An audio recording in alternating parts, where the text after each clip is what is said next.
Guys, welcome to my YouTube channel trending tag.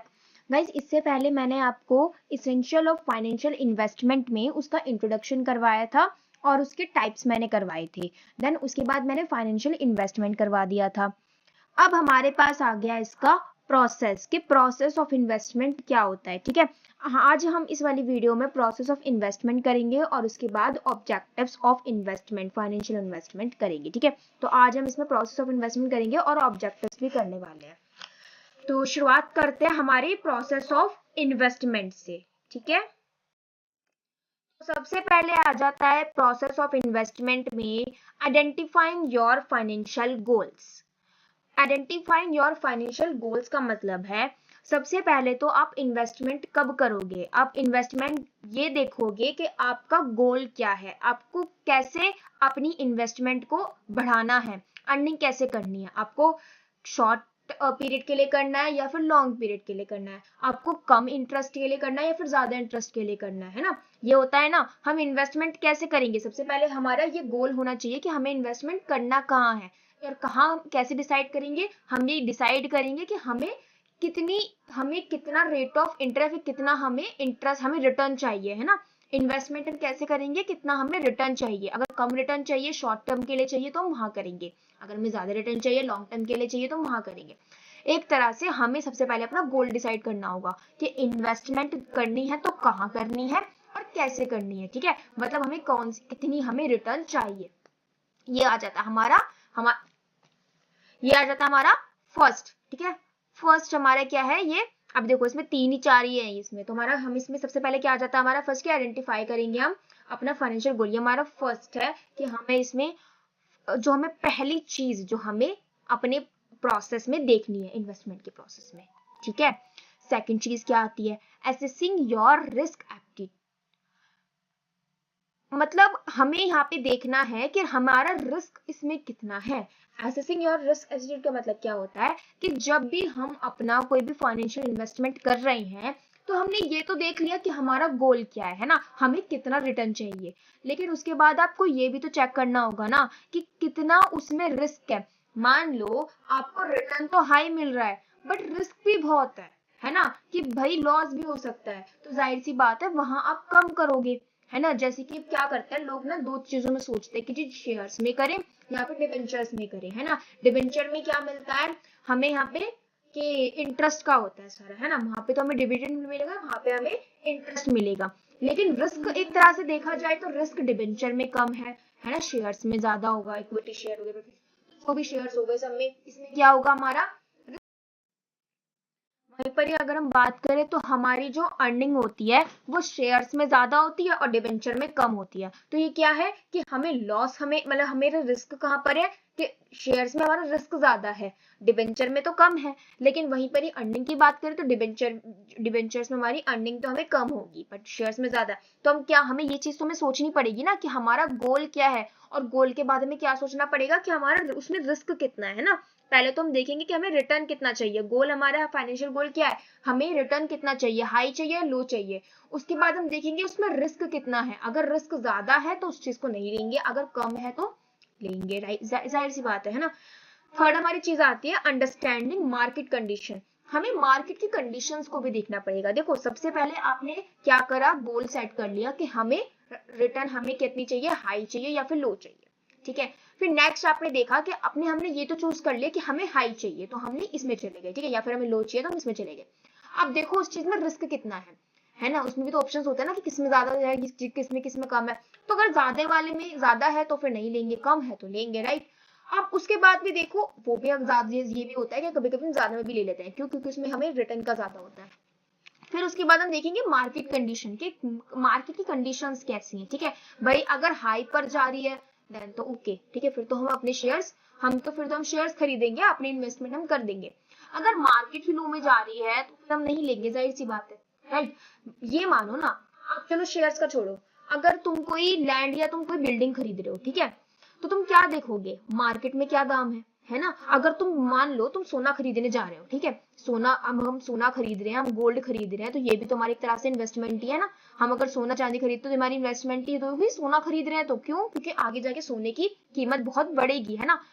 चांदी के बाद एक तरह से चीजों की तो कीमत बढ़ती है ना, सोने की तो बहुत बढ़ती है ना। तुम यही चीज क्या सोचते हैं ना कि आगे जाके इसकी कीमत बढ़ जाएगी। तो मान लो अब तुम सोना खरीदने जा रहे हो, ठीक है, वो भी एक तरह से तुम्हारी इन्वेस्टमेंट ही है। तो अब तुम क्या देखोगे कि मार्केट कंडीशन कैसी है, सोने का भाव क्या है इस टाइम पर, है ना, वही तो तुम देखोगे ना, सोने का भाव क्या है। या अगर तुम बिल्डिंग खरीदने जा रहे हो तो उसकी कीमत क्या है ना। अब अगर ज्यादा होगी या कम, ये एक तरह से मार्केट कंडीशन देखोगे। मार्केट कंडीशन हम ज्यादातर हम शेयर्स में ज्यादा देखते हैं ना। शेयर्स में तो हमारा हर चीज में हर बात पे हमारा यही रहता है, जब भी शेयर्स खरीदो हमारा हर बार हमारा ये रहता है, शेयर्स में देखते हैं कि जो मार्केट कंडीशन क्या है ना। शेयर्स में बहुत ज्यादा वो करती है, शेयर में तो हम हर बार देखते हैं कि मार्केट कंडीशन क्या है। तो अगर मार्केट में जो कंडीशन है वो हमारे जो इन्वेस्टमेंट है उसको अफेक्ट तो करेगी, है ना। तो वो देखना बहुत जरूरी है, उसको अंडरस्टैंड करना बहुत जरूरी है ना। कभी कभी मार्केट की जो वो होता है वो पीक पर होती है, कभी कभी लो होती है, तो उस हिसाब से हमें अपनी इन्वेस्टमेंट करनी होती है। ठीक है, ये चीज तुमने समझ ली। शेयर्स वगैरह हम सब कुछ, ये सब कुछ जो डिपेंड होता है वो मार्केट कंडीशंस पर ही डिपेंड होता है। ठीक है, अब तुमने गोल सेट कर लिया कि तुम्हें रिटर्न कैसी चाहिए, तुमने ये भी देख लिया उसमें रिस्क कितना है, बट अब मार्केट कंडीशन से ठीक नहीं है ना, मार्केट में ही अच्छा नहीं चल रहा प्राइस वगैरह कुछ भी शेयर्स का, तो क्या करोगे, शेयर्स तो नहीं खरीद पाओगे, जाहिर सी बात है। ठीक है, तुम और इन्वेस्टमेंट छोड़ो, तुम शेयर्स का देखो तो तुम नहीं खरीद पाओगे ना शेयर्स, राइट। तो यही चीजें होती है कि मार्केट कंडीशन को भी हमें समझना होगा।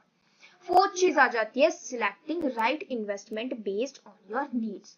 अब तुमने सब कुछ देख लिया, ठीक है, मार्केट कंडीशन भी सब कुछ सही चल रही है, ठीक है, सब चीजें सही चल रही है भाई, उसमें रिस्क भी कम है, रिटर्न भी ज्यादा है, मार्केट कंडीशन भी ठीक है, लेकिन तुम्हारी इन्वेस्टमेंट ऑल ओवर डिपेंड किस पे करी, तुम्हारी नीड्स पर, है ना।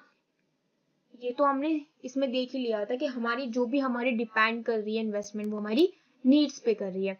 ठीक है, अब देखो तुमने एक चीज देखी होगी, जो पूरा प्रोसेस है ना बहुत ही इजी सा है। जाहिर सी बात है, तुम अब इन्वेस्टमेंट करोगे तो ये देखो ना, तुम इन्वेस्टमेंट किस किस क्या क्या सोचोगे।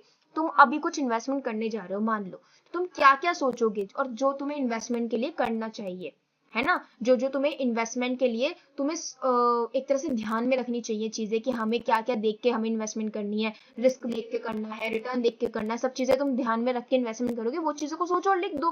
प्रोसेस बहुत ईजी है, राइट। तो ये तो तुम्हें समझ में आ गया होगा।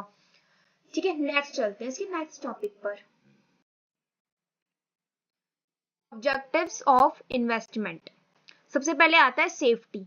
सेफ्टी क्या है, देखो सबसे पहले अगर तुम अपने शेयर्स को, अगर शेयर्स नहीं, अगर तुम कहीं भी इन्वेस्ट कर रहे हो तो तुम सबसे पहले ये देखोगे इसमें सेफ्टी। सेफ्टी मतलब उसमें रिस्क कम हो, लॉस कम हो, रिटर्न ज्यादा हो, प्रॉफिट ज्यादा हो, राइट। ये सारी चीजें हम इसमें देखते हैं। If protecting your hard-earned money is your first priority, must invest in fixed deposit of PPF that offers guaranteed fixed return.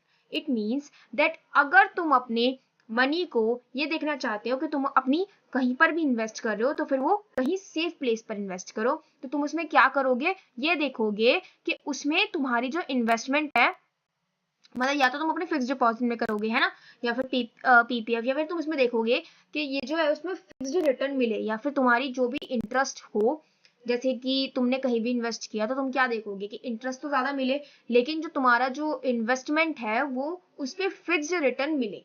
मतलब ये कि तुम्हें रिस्क ना हो, है ना। मान लो तुमने कहीं भी शेयर्स खरीदे, और शेयर्स खरीदने के बाद अब तुम उसमें क्या देखोगी कि उसमें रिटर्न जरूर मिले। अगर रिटर्न ना भी मिले तो हमने जो इन पैसा लगाया कम से कम वो वापस मिले, लॉस ना हो, बस रिस्क ना हो, ये चीजें। तो ये हम सबसे पहले देखते हैं सेफ्टी में। उसके बाद आता है कैपिटल ग्रोथ। कैपिटल ग्रोथ का मतलब है कि तुम्हारी ग्रोथ हो, कैपिटल ग्रोथ होनी चाहिए, मतलब हमारा कैपिटल बढ़ना चाहिए। देखो अगर तुमने कहीं इन्वेस्टमेंट किया और अगर तुम्हारे पैसे ही नहीं बढ़ रहे, कैपिटल ही नहीं बढ़ रहा, उसका फिर उस इन्वेस्टमेंट का तो कोई मतलब ही नहीं बनता, है ना। फिर तो उस इन्वेस्टमेंट का कोई फायदा नहीं। अगर तुम इन्वेस्टमेंट कर रहे हो और तुम ये चाह रहे हो कि तुम्हारा कैपिटल बढ़े, है ना, तुम्हें अर्निंग हो, और अगर तुम्हें कैपिटल ही नहीं बढ़ रहा, अर्निंग ही नहीं हो रही, तो फिर इन्वेस्टमेंट का कोई फायदा नहीं है। इट मींस इसका मतलब क्या हुआ कि तुम्हें लॉस हो रहा है, फिर तो कोई फायदा ही नहीं ना इन्वेस्टमेंट करने का। तो इन्वेस्टमेंट का हमारा क्या होना चाहिए कि हमें कैपिटल, हमारी ग्रोथ होनी चाहिए, हमारी कैपिटल बढ़नी चाहिए। ये सारे इसके ऑब्जेक्टिव्स है, ठीक है।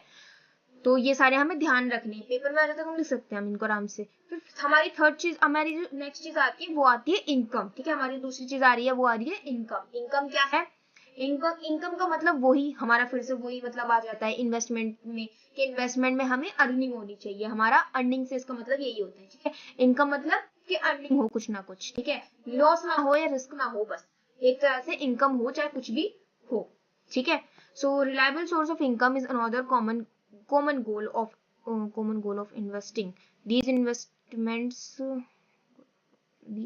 include equities that routinely pay dividends as well as fixed deposit that pay interest on regular basis, such as time deposit at post office. Investments that provide income. तो हाँ, तो ये सारी चीजें मैंने इसमें लिखी हुई है ना, ये सारी चीजें जो मैंने बताई यही लिखी हुई है, ठीक है। नाउ अब हमारी आती है नेक्स्ट चीज जो है हमारी टैक्स डिडक्शन। टैक्स डिडक्शन का मतलब क्या है? टैक्स डिडक्शन मतलब कि देखो इसमें ना एक हम क्राइटेरिया लेके चलते हैं, क्या कि जितना हमारा उसमें रिस्क होगा ना, मतलब जितना रिस्क होगा उतना हमारा टैक्स क्या होगा, कम हमें पे करना पड़ेगा। इसका मतलब होता है कि जितना हमारा रिस्क है और जितना हमारी रिटर्न हमारी कम है, हमें उतना ही उसमें टैक्स जो है वो कम देना पड़ेगा। So getting tax break is second most common advantage of investing after 3 goal mentioned above.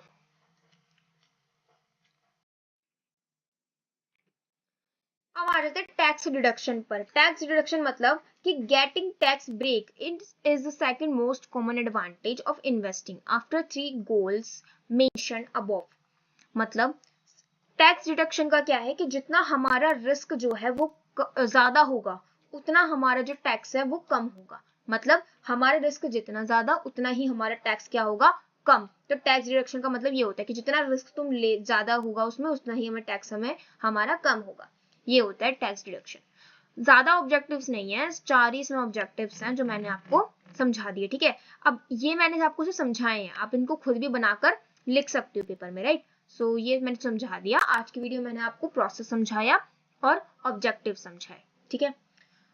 हमारे चैनल को प्लीज लाइक एंड शेयर या और सब्सक्राइब कर देना, ठीक है। और कम से कम कमेंट कर दिया करो कि ये बताने के लिए कि क्या क्या मुझे और चीजें इसमें इम्प्रूव करनी चाहिए, क्या मुझे इसमें जैसे कि बहुत सारी चीजें होती है जो इम्प्रूव करनी है ना। आप मुझे बताओगे जब भी मैं कर पाऊंगी, तो मुझे बता दिया करो कि मुझे क्या क्या चीज मुझे इसमें इम्प्रूव करनी है, क्या क्या चीजें मुझे और इसमें जोड़नी है, कौन से टॉपिक पे वीडियो बनाऊं, कौन सब्जेक्ट की बनाऊं, सब चीजें मुझे बता दिया करो जिससे मैं अपनी वीडियो को और अच्छे से बना सकूं, जब भी तो फिर आपको हेल्प होगी, राइट।